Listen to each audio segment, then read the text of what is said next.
to the League of Legends World Championship live from London, where Origen has brought this quarterfinal to match point versus the Flash Wolves. It was messy.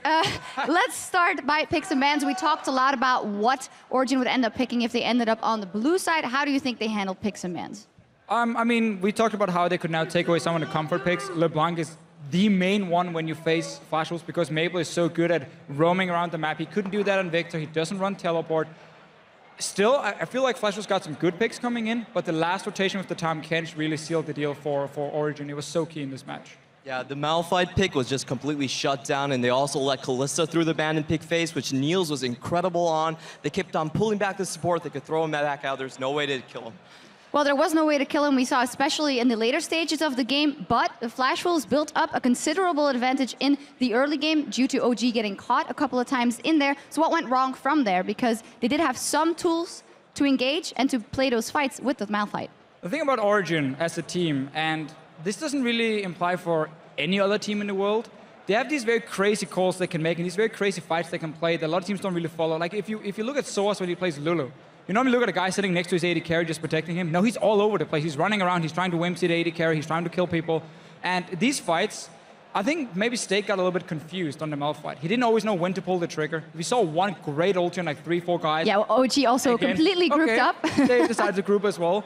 But it was very difficult for Steak then to be that frontline engage, and therefore they couldn't find the right targets to take down. And Origen could kind of run them around, and this Nivea pick as well is buying so much time. Because whenever someone gets caught out, wall comes in, a stun lands from Xpeke, and he's just so good at sitting so far back and always buy more time for his team in fights. Yeah, and especially protecting Niels on the AD carry, who really came to shine in the later phases of the game on that Kalista. Clement, you know the Flash Wolves very well. What is this, what are they showing right now to you? Is this unable to adapt in the game when they have to fight versus that Niels or versus that pick that they've been caught out by? Well, I've heard the Flash Wolves say that TF is a pick that they're very afraid of from Origen. Like, Xpeke played it exceptionally well in their games against KT.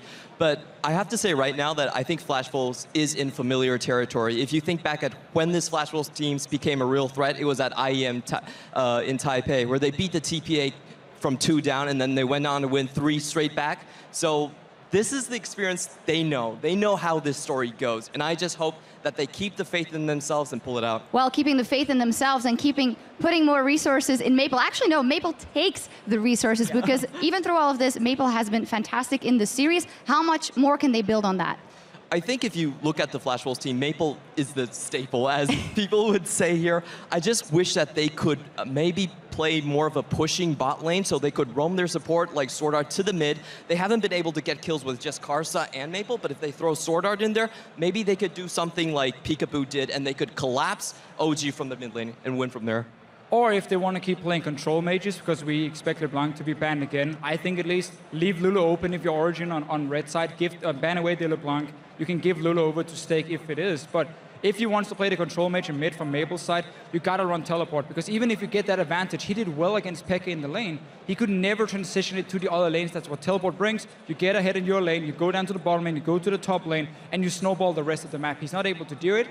Or we just need to see him play some assassins, because he had the last pick in the last game here, and he still went for Victor into the Anivia, and while he was fantastic in team fights, he's not able to carry Flash Wolves through that early to mid game where they really need him. Yeah, the map rotations, go ahead. Yeah, we really want to see Maple on more of his assassins. He was the first original Fizz player, the original Zed player from the LMS region, and we just want to see more exciting plays from him. Well, and very central, those teleports, as you mentioned it. You mentioned Peekaboo KT, the way they beat OG so impressively was by the map movements with the global ultimates and the teleports. Is that something that the Flash Wolves could adapt to and say, okay, all right, we're just going to try and play like this and get those global champions in there? Well, I think Flash Wolves play in a very specific way. They're mainly more of a 2-lane team because they don't have a lot of pushing pressure from their top lane Stake. And I think that was a big thing from Soaz coming into this matchup. On paper, it didn't look that good for Flash Wolves, from my perspective. But watching the Week 2 games fold out, I still feel like the core thing of Flash Wolves is just to penetrate mid and let Maple do his thing. Well, yeah, I think that sums it up. We'll see if the Flash Wolves are able to pull it back. We're going to head over to our casters and find out.